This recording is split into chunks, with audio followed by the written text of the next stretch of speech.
రాయడం కష్టంగా ఉందా? ఏం పర్లేదు. మీ వాక్యాల్ని వెంటనే మార్చేసే 5 సింపుల్ టిప్స్ చూసేద్దాం. చాలామందికి వాక్యాలన్నీ ఒకేలా స్టార్ట్ అవుతుంటాయి. ఇది చాలా కామన్ ప్రాబ్లం అన్నమాట.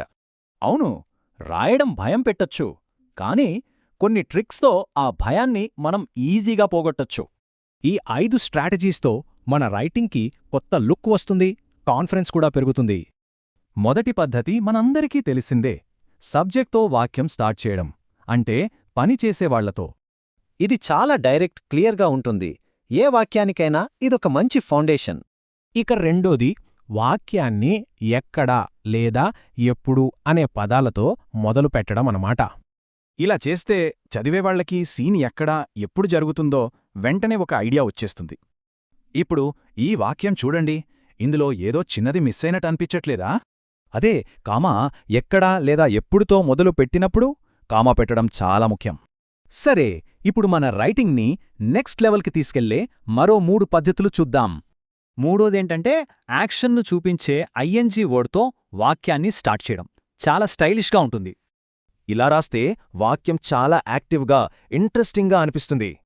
చూశారా ఎంత తేడా వచ్చిందో?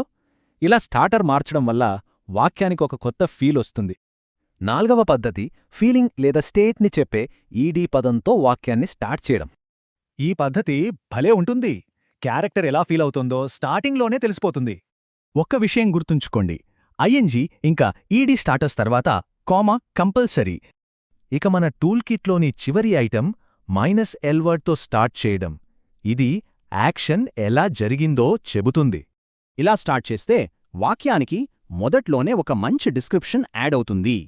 మనం చూసిన 5 స్టార్టర్స్లో 3ంటికి కామా అవసరం. ఇది చాలా ముఖ్యమైన పాయింట్.